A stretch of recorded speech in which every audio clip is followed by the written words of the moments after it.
Good evening and welcome to the Grey Bruce Ontario Health Team Community Council Information Session. This presentation will be recorded for future viewing. For those who may not be comfortable with being recorded, we would invite you to turn off your camera. Speakers for this evening include Dana Howes and myself, Jerry Glover, co-chairs of the Grey Bruce Ontario Health Team Collaboration Council, and joining us is Michael Barrett, Engagement Subcommittee Chairperson.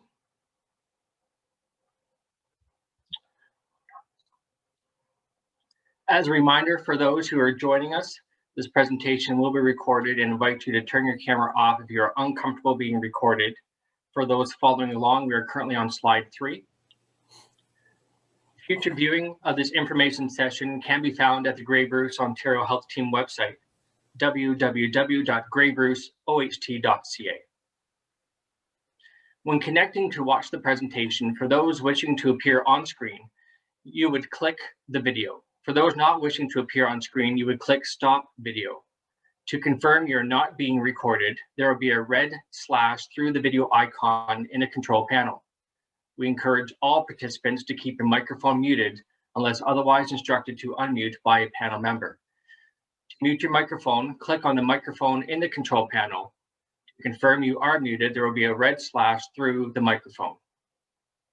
Next slide, please. Please note that there will be a question and answer opportunity following conclusion of this information session. We encourage those with questions to add them into the chat box. The chat box is moderated and questions will be grouped by theme to the extent possible and will be responded to by a member of the Collaboration Council. The chat feature is located in the control panel. Press on the chat icon to ask questions, express concerns, or provide feedback. When you click on the chat feature, the chat box will open on the right-hand side of your screen. If you are on a mobile device, a chat box will open on your screen.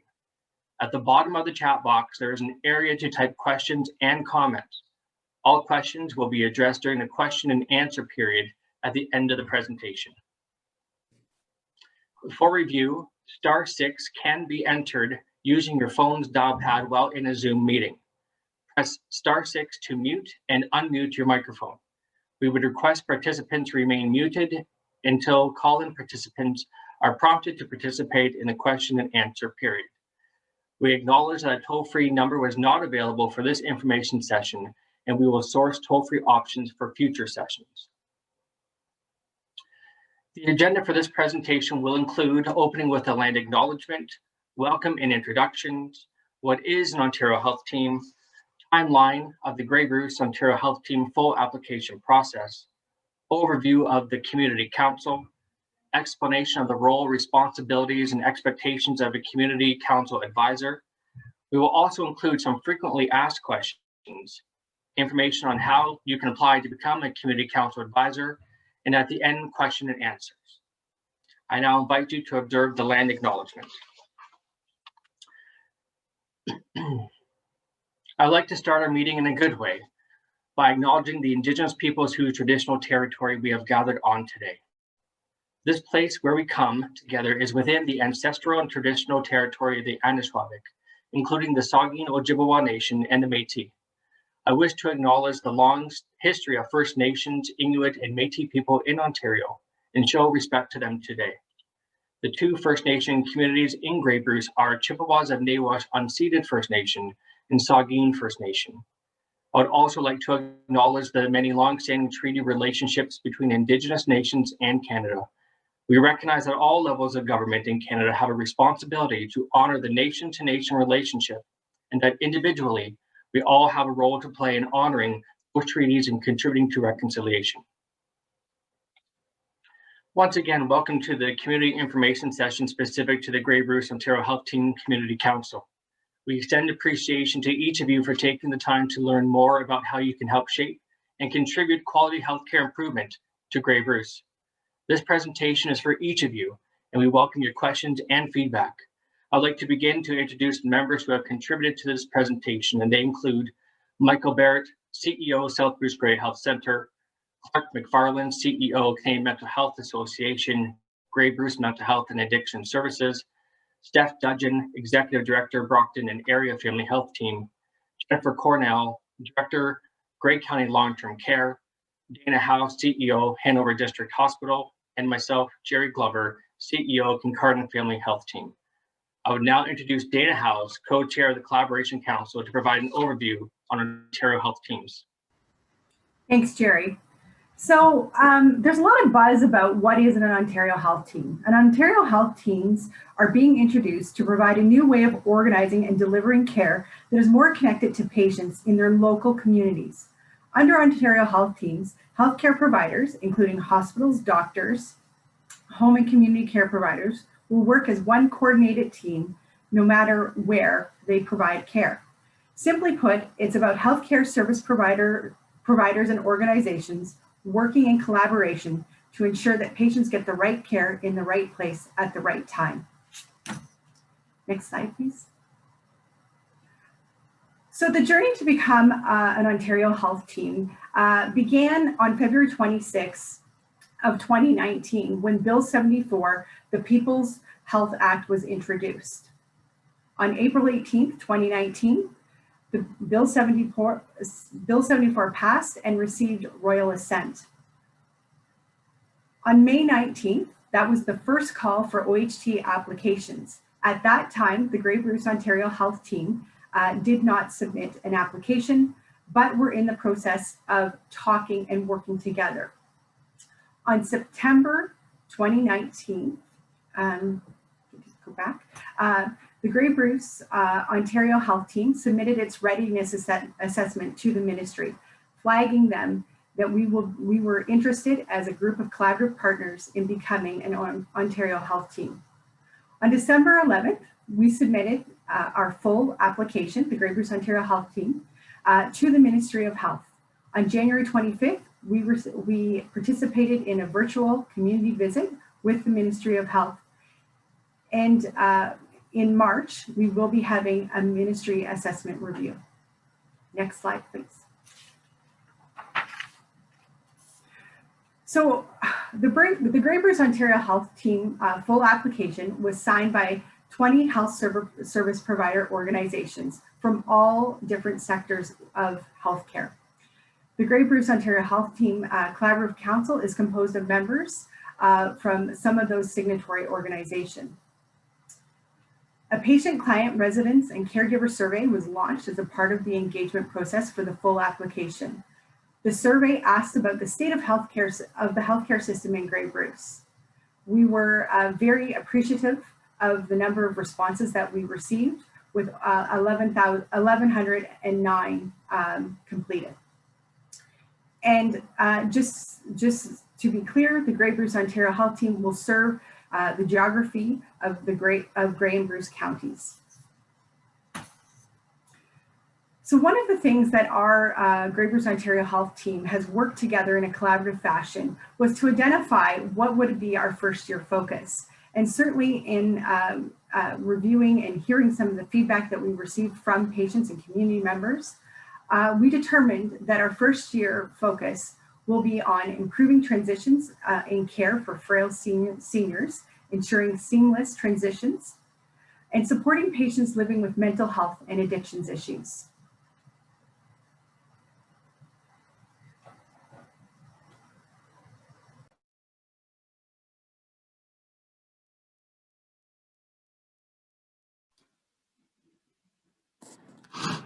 So I think this is where Dana hands it off to me, right, Dana? Okay. I am handing it off to you. Okay, thanks. So thanks to Jerry and Dana. They've done a tremendous amount of work over the last 18 months, getting us to the point where we are now. And probably the biggest thing that the headline for tonight's presentation is that up until now, it's been really administrators. So people that are involved in leading different healthcare organizations across the system, whether it's a family health team or a mental health and addictions organization or a hospital. And tonight we want to talk about broadening who's around that table to make sure that we bring in the voice of patients, clients, residents, family members, and caregivers. So we're creating an advisory council, and that advisory council, and it may be hard to see on the diagram that's on the screen here in front of you, but the big blue oval in the middle is the collaboration council. So that's the coordinating group for the Ontario Health Team. The governance structure for that is just in the process of being made up now. Right now, it's like a planning committee, as I said, with administrators. But as the OHT matures, you're going to have input coming from different groups. So in the 2 red boxes on the right, the community council, that's the one that I was referring to, where we'll have 12 members who are patients, clients, residents, family members, and caregivers to provide advice to the OHT. The second red box below that is the physician and nurse practitioner council. So to ensure we've got physician voice and nurse practitioner voice, the physicians across Grey Bruce are working now to bring that council together. So they'll provide input to the collaboration council. And if you go to the left side, the gray box on the left side is the Chairs Council. So we have lots of good volunteers, I should say great volunteers, who are board members for family health teams, for community mental health and addictions, for hospitals, community support service agencies. And that Chairs Council will be composed of those governors who will provide input to the council as well. And then we also have the Grey Bruce Integrated Health Coalition, which is a long-standing group of health service providers across Grey and Bruce that's been in existence for over 25 years. It'll provide input as well. So this structure is under development. It's not finalized yet, but the intent is that we'll be getting input from a lot of different groups. And tonight we want to focus on that community council. So what is a community council advisor role? So it's someone who's had the recent experience of being a patient, resident, client, caregiver, or family member, and acts as a healthcare partner to provide direct input into policies, programs, practices, which could affect the care and services received by the residents of Grey and Bruce. So as I said, we're looking to recruit 12 members to sit on the community council. And those 12 members, they'll be the active member of the community council. And then from that community council, we'll actually have 2 members that'll move up to sit on the collaboration council. So we'll actually have patients, clients, residents sitting around that leadership table for the OHT. And if you look to the south of us and here in Perth, they're a bit further advanced in terms of getting their OHT developed. And they actually have a patient who sits as the co-chair of their main group, that collaboration council. So those are the possibilities that exist here in Grey Bruce, but we're just in the process now looking to recruit these patients, clients, residents to sit as members of the advisory council. So what are the responsibilities of a community council advisor? We want you to talk about your experience. So talk about your experiences with the healthcare system, and how that can help influence the recommendations that the OHT will be making in the health system here in Grey Bruce. The one thing we do ask though is that if you come, so say you've had experience in, with primary care or with your family physician or with hospital or long-term care, when you come to that table, we're asking that you bring a broader perspective and think about healthcare across the entire Grey Bruce region, as well as healthcare beyond what you may be familiar with. So use your patient experience, but provide that perspective. Maybe you haven't had interaction with mental health and addictions, but that needs to be part of the perspective you bring to the table. Secondly, we want you to participate in group discussions. So we'll be asking you to sit as a member of the advisory council, and there'll be 12 members around that table. So experience and being comfortable in that setting to bring your views to the table, and good active listening as well is important to be part of a group discussion. We want the advisory council to help review and create community education materials. So there's a tremendous amount of work that we can do to enhance healthcare services in Grey Bruce. And we want to make sure we've got the voice of the patient, client, resident around that table. And then partnering with the community. You as patients, clients, and residents have the ability to connect with community members, whether it's family, friends, co-workers, people you volunteer with, to bring their perspectives to the decision-making table of the OHT. So some of the expectations, and this is, I think, is really nothing new or innovative around this. It's that, be respectful of others, have some comfort in speaking in a group and interacting with others, able to work collaboratively, So you may have folks around the table that you think differently from, but as I said, active listening and ensuring that you listen to those perspectives that are there. Use your own perspectives and experiences constructively, and then be able to think beyond those experiences. Maintaining confidentiality and privacy.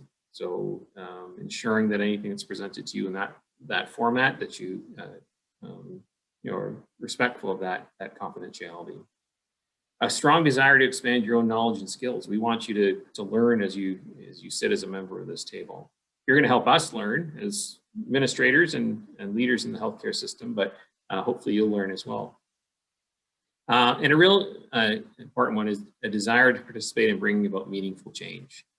So I think it's often tough to conceptualize where the OHT is going and how this is going to make the system better. We need that patient, client, resident voice to push us to make sure that we're making effective change. And then finally, positive and non-judgmental attitude. That's really important as you're working with a group of varied folks from across the geography with different perspectives, but bring that positive and non-judgmental attitude. So there's a number of frequently asked questions. We have 2 slides of these, and I won't go through line by line, but I'll speak to some of them so you have a better idea of what the community council will be, what it'll look like, how it will be, what our expectations for the advisors, and I've touched on some of this already. So really as an advisor that I've described what the community council is. The second question, what are the roles and responsibilities of the advisor? Be an active member of the community council. And then, as I said, there's opportunities for that if you're an advisor to actually move and be part of the collaboration council, the main decision-making group for the OHT.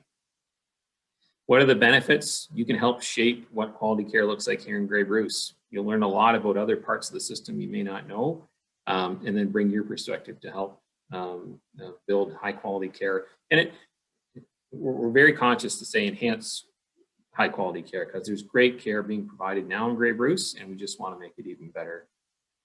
I've talked about who the community council reports to or advises. Reports to is probably the wrong language. Advises is the right language. How much time would it take? Probably about 1 hour a month. If you get involved in other subcommittees, so there's going to be lots of opportunities for other work on a particular, it could be transitional care, it could be palliative care, as we start to ramp up and look at more initiatives that we were looking for changes in the system. Where are the meetings held? Right now, it's easy to come together with Zoom. Not as nice to get to know people because you don't get a chance for those hallway conversations, but right now we'll be by Zoom. And I anticipate that as time goes on, we will start to gather in person again, but it'll probably be a mix of Zoom calls and in-person calls or in-person meetings. Is this a paid role? No. So it's a voluntary role, but there will be reimbursement of expenses as the result of you participating as a member. So if you've got mileage or meals or accommodation, caregiver support that's needed, the reimbursement of those expenses will be considered. Are there supports for the advisors? Yes. So we'll provide orientation, and the orientation work is already under development. We'll also provide educational opportunities. And because the OHT, we're one of many across the province is doing a really good job of providing supports to OHTs on all kinds of different factors, whether it's community councils like what we're talking about tonight, or governance, or any aspect of OHTs. So there will be lots of good educational opportunities if you become part of the advisory council. If you belong to a patient family advisory council already, or a residence council, can you apply? Yes, because you come with that great experience. And in a lot of ways, I didn't say this before, in the hospital setting, we've got a patient family advisory council that provides us with good advice. This is just the exact same thing, but for the OHT, which is not just hospitals then, it's for the entire healthcare system. Are there any required qualifications to be an advisor? No professional requirements. The only restriction we have, if you're already a healthcare provider, so working for a healthcare organization or a board member, then you're unable to be an advisor, because those capacities, you have the ability to influence the health system from a different perspective than the perspective we're looking for here. How do you apply? I'll talk about that in a slide here, and we have an expression of interest that you'll have to fill out. And I'm sure most of you have seen it. If you've found this, then I'm sure you would have looked at the expression of interest already. If I'm selected, what next? So I'll talk about that. And if I'm not selected, I'll talk about that as we go forward. So just a summary here. We want your input to impact the quality of healthcare services in Grey Bruce.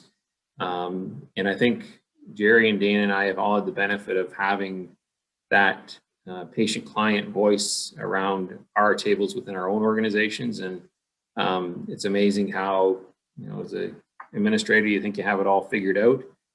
You present a situation or a concept, and that patient voice always gives a different perspective that helps make our decision-making more fulsome. So this is how you apply. And again, if you've on the call tonight, I'm sure you've already looked at how to make the application for the community council. We have a short survey that we'd ask you to fill out. So it's a Survey Monkey, which I'm sure most of you are familiar with. If you have any troubles accessing that, then you can contact Jennifer Kehoe, and that's her email address there and her phone number. A couple key points here is that we opened up the advertisement for the community council last Thursday, and we've already received 160 interested expressions of interest. So there's lots of interest across Grey Bruce. We have to bring that down to 12 people. So we've got a tall task ahead of us. We're anticipating that there would be a lot of people interested in this process. So we do have an evaluation matrix that we'll go through to look at ensuring we've got the complexion of the advice or the community council reflects the complexion of the community. So geography, gender, diversity, all those aspects that we want to make sure we have a good, really diverse group of voices around the community council. We intend to identify 24 people for interviews that Jerry and Dana and I are all part of that interview process. There's 5 other folks that are identified to do interviews, and we'll do interviews with those 24 people, and then we'll bring it down to the 12. So starting with 160, it'll probably be more by the time the application process closes. Interviews with 24, and then we'll select 12. In saying all that, there's a lot of people that are interested in healthcare in Grey Bruce. It's clear from the survey that Dana referred to earlier in the presentation. 51 people on the call tonight, and all the 160 applications we've received already. So we want to make sure that if you're not successful in becoming a member of the community council, that we keep you engaged, and we will endeavor as best as possible to keep you engaged in other decision making that goes on.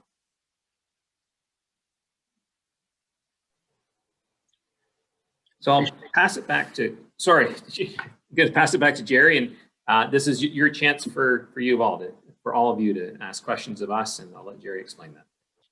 I appreciate that, Mike. Thank you, Mike and Dana. At this time, I'd ask Jen Kehoe, who is the Ontario Health Team Collaboration Council Transformation Lead, and Taylor Holsworth, who is the Medical Credentialing Coordinator, to maybe read out questions from the chat box if there are any. And would also now invite participants on the phone to unmute if they have any questions. So I'll turn it over to Jen and Taylor. Great, thanks, Jerry. So far, I see no questions in the chat box, but everyone, please feel free if you do have questions just to type them in the chat box. You'll see the chat function at the bottom of your screen. And if you're on the phone, if you want to unmute yourself to ask a question, feel free to do so now.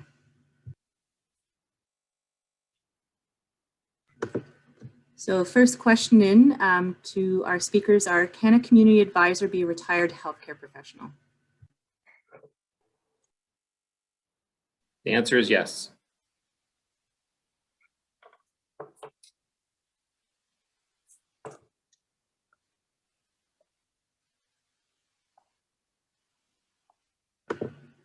Okay, another question is how long is the position? So what's the term? And the timeline of when the committee will start. So to start, it is a one-year term that we're looking at. And with recruiting 12, we want to make sure that we're not having 12 come on and 12 go off. So we'll start to stagger, and haven't got all those details figured completely out, but we want to make sure we've got consistency over the next 3 to 4 years, because this is a group for the long term for sure.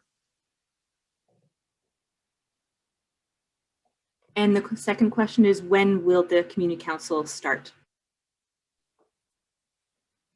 Our selection process, we intend to have the 12 members of the advisory council, community council, I should say, selected by June. And then we'll do orientation, and probably the first meetings will be in September. Great. The next question is, are we breaking down the advisors by the priority population, so by seniors and mental health? So are we looking for 6 for each of those priority population areas? We're actually looking for greater diversity than even that. So we want to look at geography. So we've got good representation across the 2 counties. Want to look at gender, want to look at diversity. There's a number of factors that we're bringing in to make sure we have a good, strong, diverse group of folks around the table. And this will be the challenge for us as we start to go through and look at all the applications that are coming in.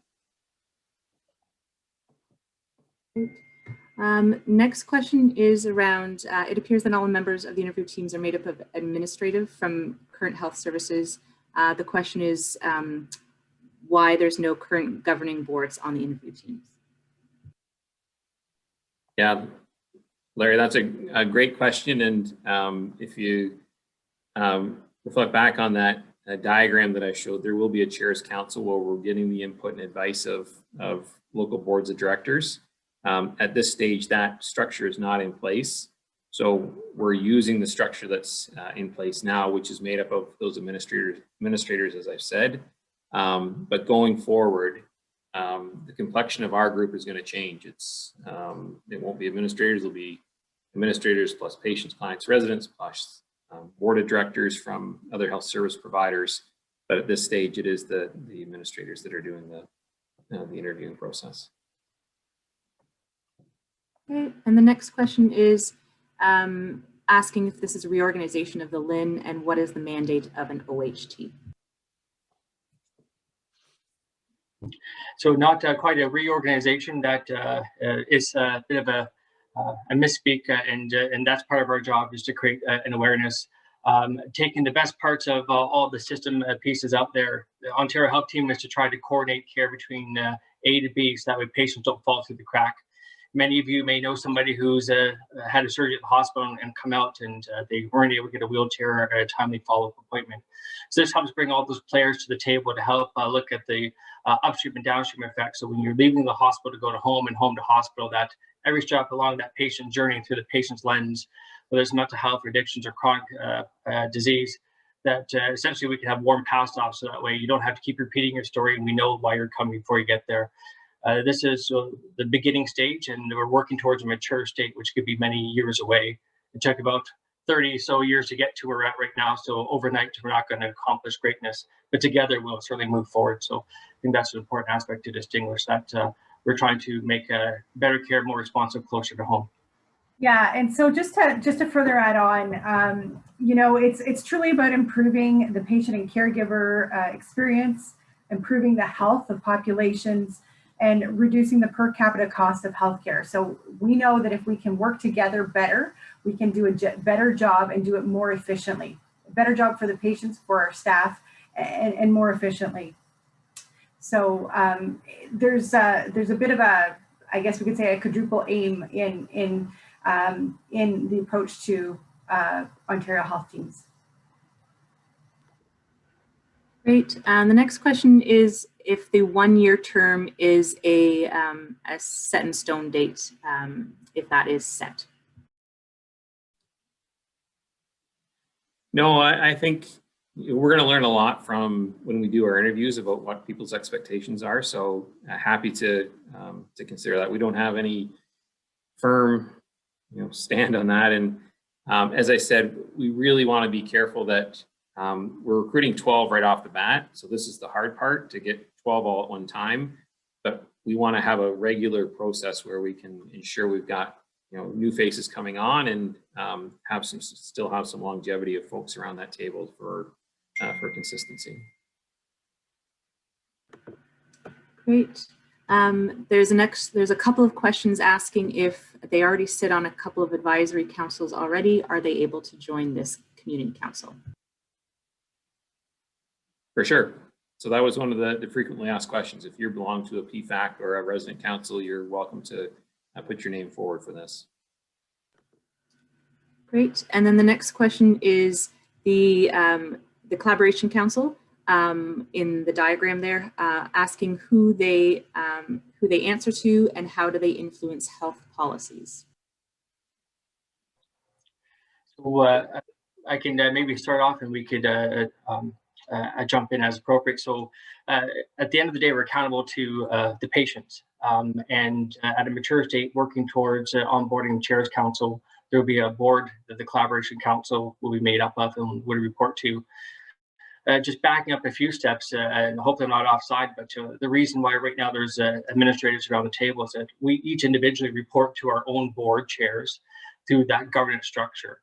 And through those boards, we have license to be seconded to participate through the OHT to help advance this initiative. So moving forward, our board and governance is there through that lens. And we do report back to our boards. That way we have that conduit, and there's a checks and balance. So I'd say moving forward, who we're responsible to at the end of the day is you, the patient. We're all accountable for healthcare. Moving forward, we'll further be accountable to Ontario Health, but at the end of the day, we'll be accountable and responsive to the local demographic and the communities that we serve. But certainly open it to Mike or Dana to add any additional comments.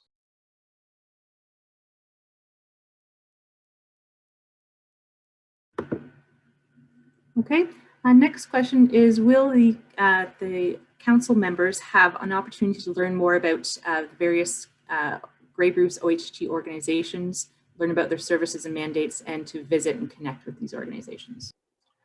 I think this is truly one of the benefits of an Ontario Health team. For so many years, we've been siloed or sitting across the table, not even to share $100 to help each other out. Now we're going to be around the table when in a low rules environment to really be able to help and advance that patient experience and that journey from A to Z. So I do believe that whether you're a patient advisor or another stakeholder member around the collaboration table, collaboration council, this is truly a unique opportunity to really understand what's happening in everyone else's backyard to help move Grey Bruce forward for all those identified patient priorities and population that we're going to be serving. And maybe, Jenna, if I can just add to that one, that was a question that I've been asked at our board table from one of our board members. And, this board member said, it's tough enough figuring out hospital business. Now I'm going to be asked to figure out hospital, long-term care, mental health and addictions, community support service agencies. So healthcare is complex. So we'll provide you with as much orientation education as possible, but there's lots to learn. So it'll be a very interesting position to have. Okay, great. The next question is around the boundaries of the Grey Bruce Ontario Health Team. Will they follow the county lines or the LHIN boundary lines? And I'll just explain for everyone, the abbreviation LHIN stands for Local Health Integration Network.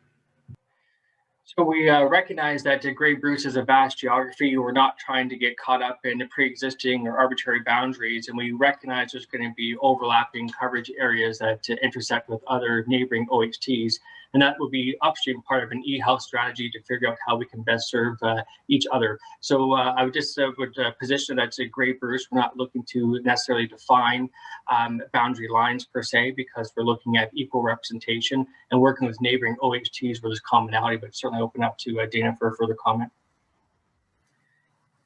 Yeah, Jerry, I think it's fair to say that we will be following our Grey Bruce geography in terms of the counties, but I think there will be opportunities to work with other OHTs, particularly for those communities that are perhaps on the border. And when I say border, I do think it's important to note that, everything is permeable. This is about providing really good care for our patients. And so we recognize that we do have to do this in partnership with other OHTs at times and when appropriate. And Jim, I'll add one more piece there. The Lynn boundary used to follow this crazy line up by the town of Blue Mountains, Southgate Township, which we never understood why, but that's what the boundary was.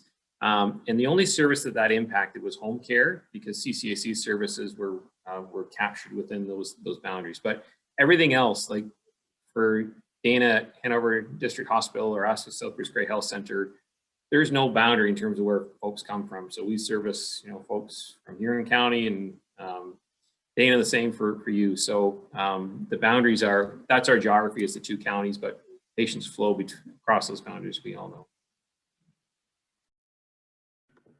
Great. Another question from the meeting is, will the Grey Bruce OHT focus on making sure everyone has a family physician or nurse practitioner? One of the overarching themes that was yielded from the survey was access to primary care. We know that we have to do that differently. We understand there's many patients that are not attached. What we also have to understand is that it's not only about recruitment, but retention, and looking at other providers and their scopes. Look at pharmacists and nurses and other people that are able to also help out. Is working with the local communities and municipalities for recruitment and retention initiatives, but also understanding how we can monopolize and capitalize on nurse practitioners, physician assistants, pharmacists, and other nurses and allied health staff to help us advance primary care. I open up to Mike and Dan if there's any other comments or questions, but certainly that is on the focus. It does require investment of some new funding, but it's about how we can rejig and coexist in the current funding envelopes to advance patient care a little bit more effectively. But Mike or Dana, would you have anything additionally to add?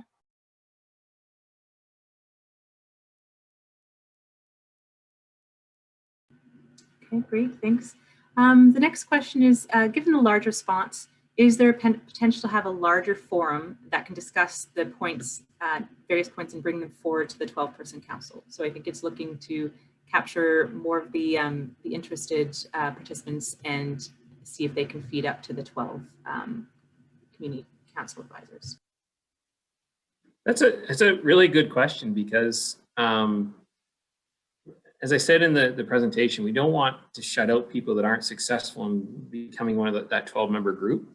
But maybe that 12-member group could hold sessions like this to solicit input on different points of what we're talking about. So these are all things we haven't even thought about, but it's a great idea, and I think it's something that we could take advantage of.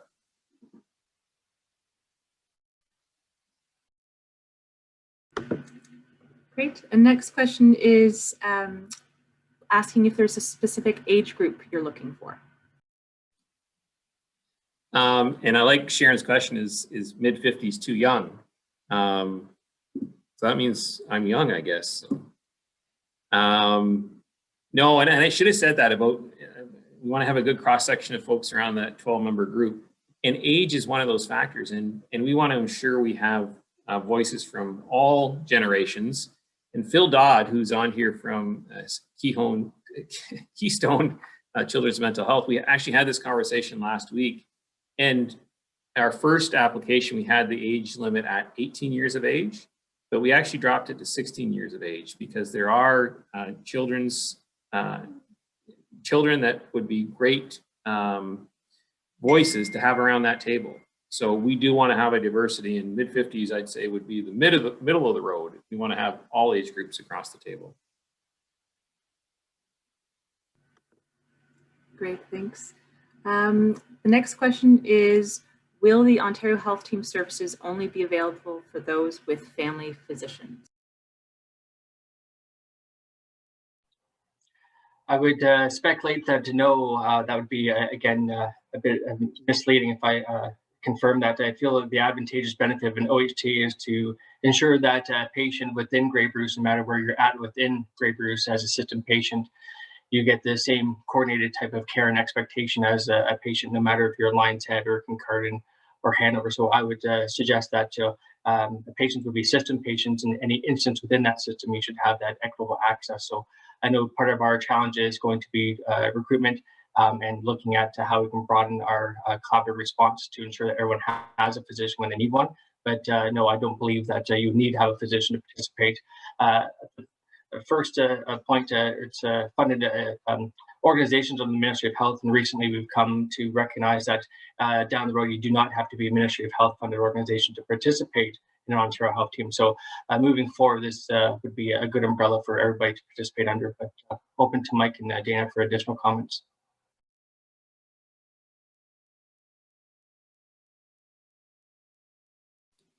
Yeah, the only thing I'd say, Jerry, is that OHT services are everything that's in the system now, and the OHT is intended to ensure that those services work more closely together and are better coordinated, better aligned.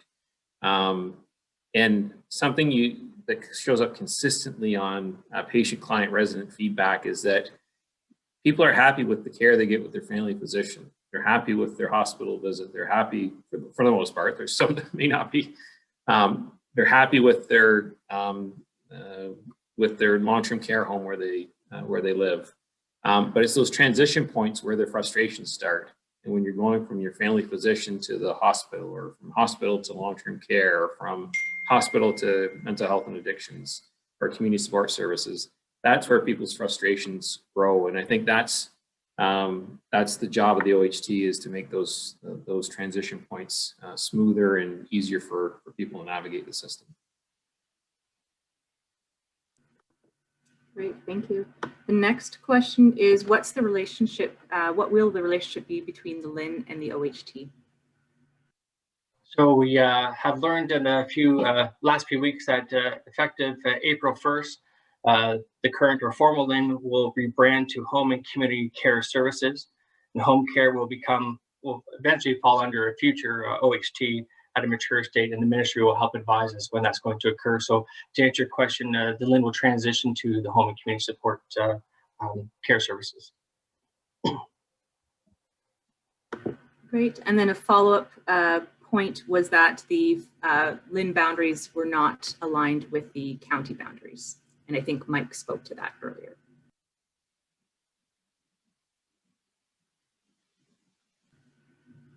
And I'll just invite anyone on the phone to unmute themselves if they would like to ask any questions.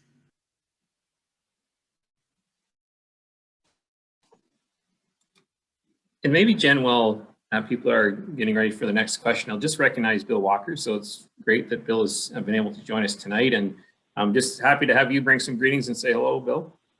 Great. Thank you very much, Michael, Dana, and Jerry, and everyone else online. Sorry I was a few minutes late getting on. There was one other event that was second in priority for me today, which was the provincial budget, but this was first. I just couldn't get here on time. And I want you to know that there was lots of healthcare good news in there. The whole premise of the budget was helping people and helping economies healthy, keeping them healthy. You know, from a provincial perspective, this whole organization of the Ontario Health Team is to exactly what all of you have said in your replies, is to make sure that there's better coordination of services, that people are able to navigate the system in a more efficient manner. And at the end of the day, the people truly at the front line are going to be able to receive those services and programs wherever they wish and wherever they need, as timely as they possibly can. So to everyone who's been involved, I think we've always had a great history in Bruce Grey Owen Sound of collaboration and partnership. In many cases, we've done things that in an urban center they wouldn't have even thought of doing until 5 years down the road, when we've already been doing it out of necessity. So, you know, the three corporations work very well. Lots of the agencies interact. Many of us around the table know each other because of sitting in different groups and organizations. I think this is a formalization.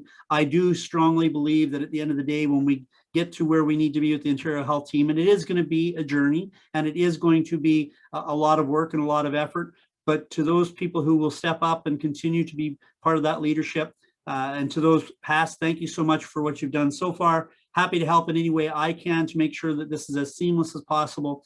And I really, at the end of the day, thank everyone who's on even this call to be able to show their interest. Healthcare is everything to everyone, and it is absolutely critical that we get it right. Thanks so much. And again, always here to help wherever I can.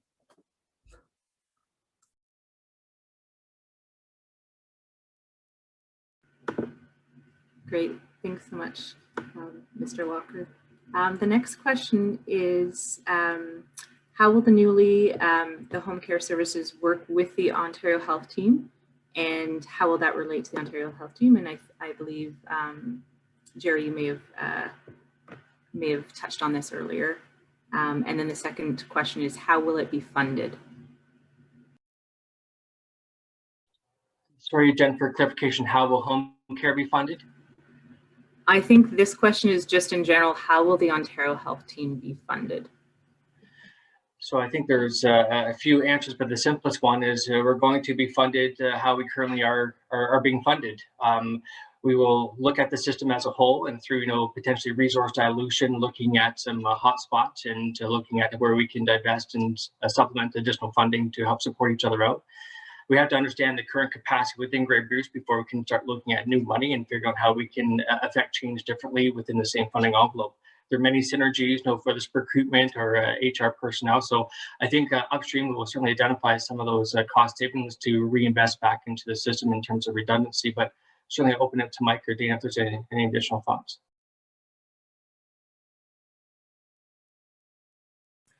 Yeah, so just to further echo that, it's truly about us working together, and that's not just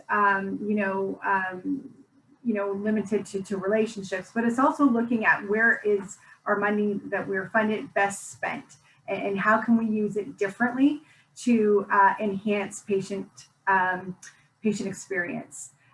So to Jerry's point, right now there's no new money for Ontario Health Teams. It's truly about using what we've got to make things better as partners.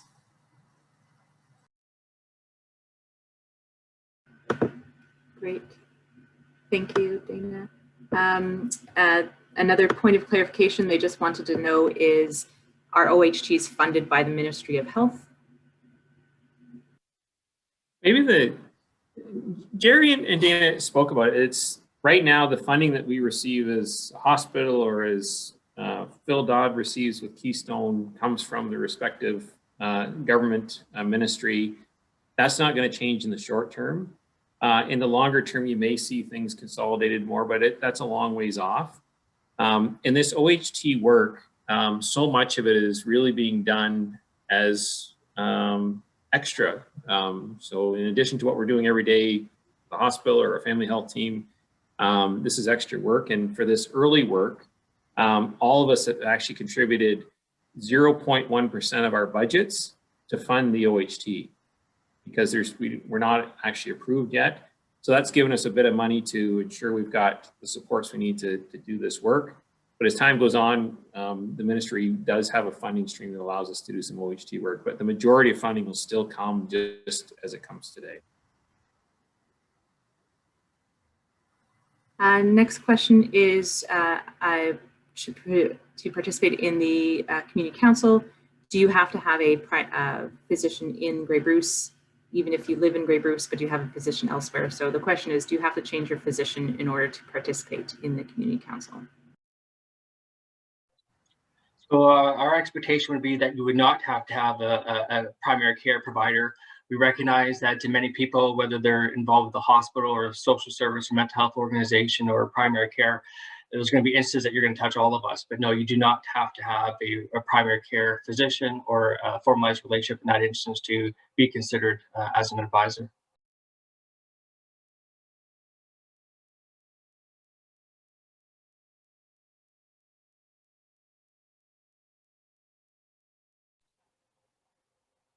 Sorry, did that come through? Can you hear me? That was great, Jerry. No further questions have come through since that last question.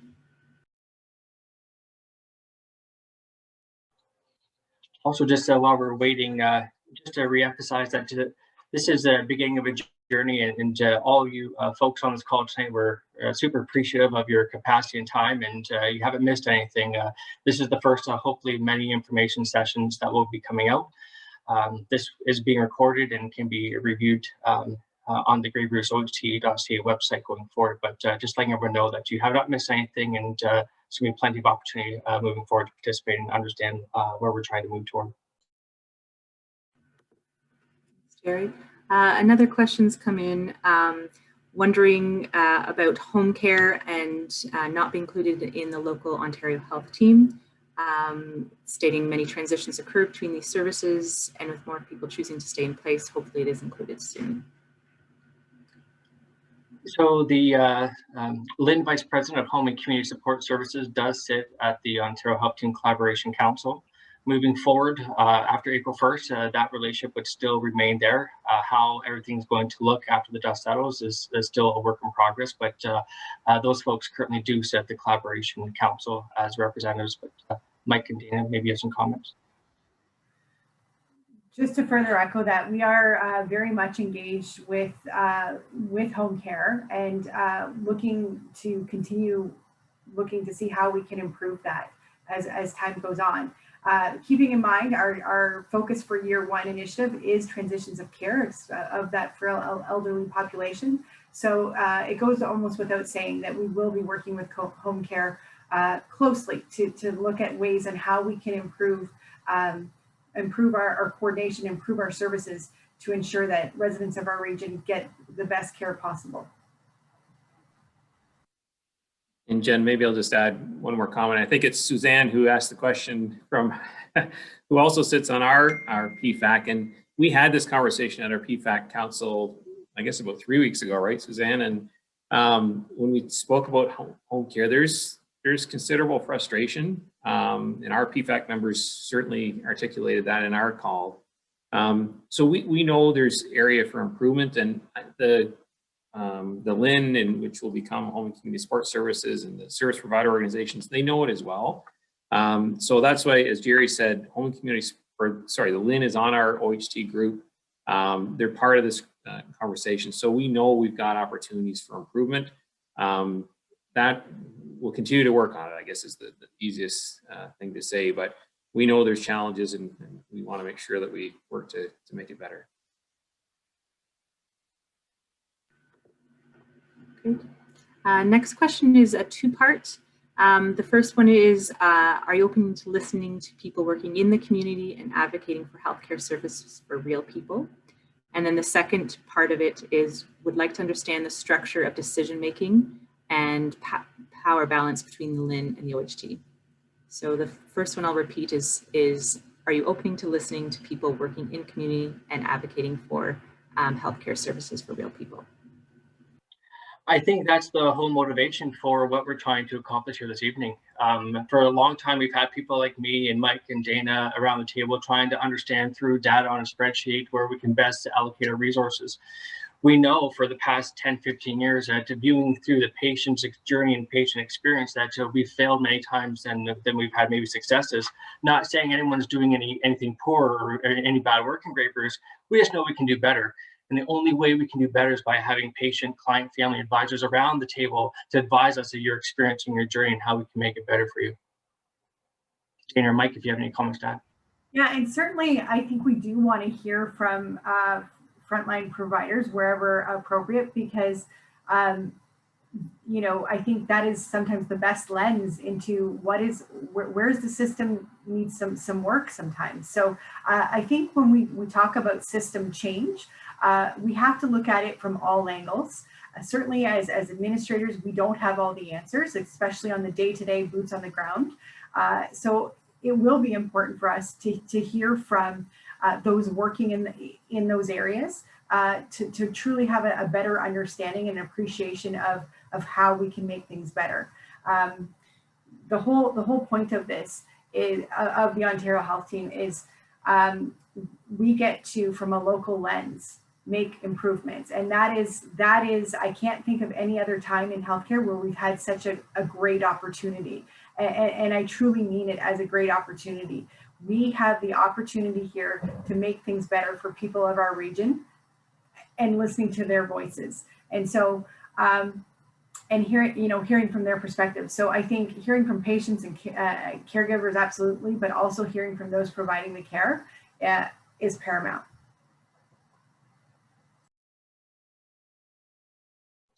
And sorry, Jen, could you repeat the second question, second part of that? Sure. The second part was wanting to know the structure of decision-making and balance of power between the LIN and Ontario Health Teams.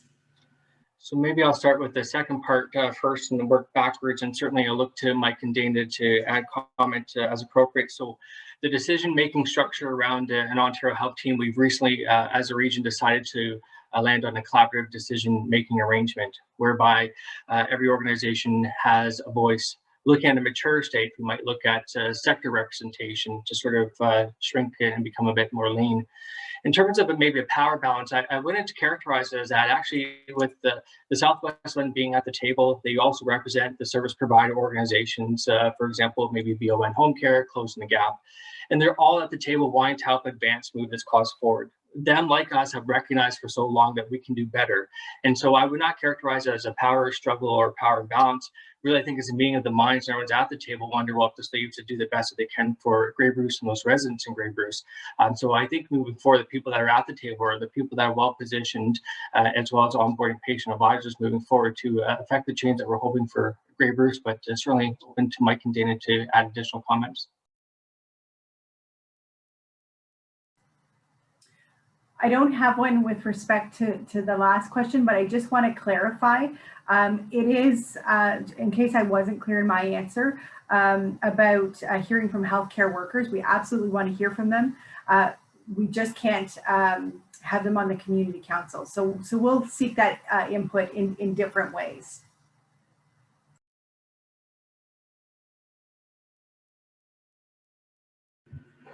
Okay.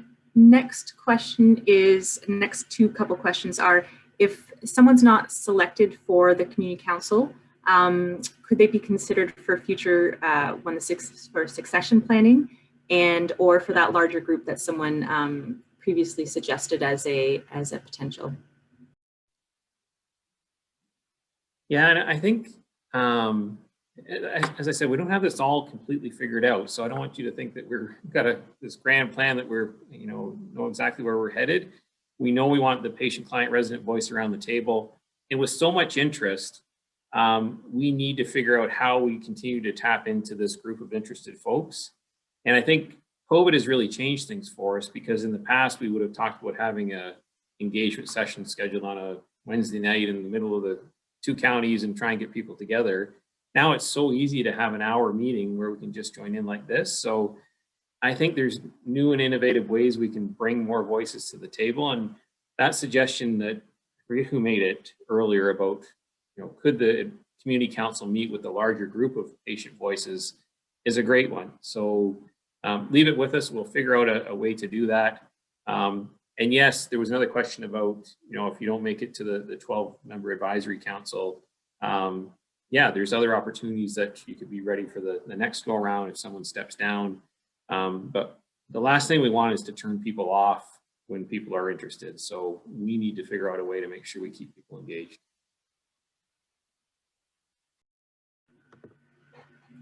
Great, thanks, Mike. Yeah, the next couple questions are all about that. How can community members who aren't selected, how can their voice be heard?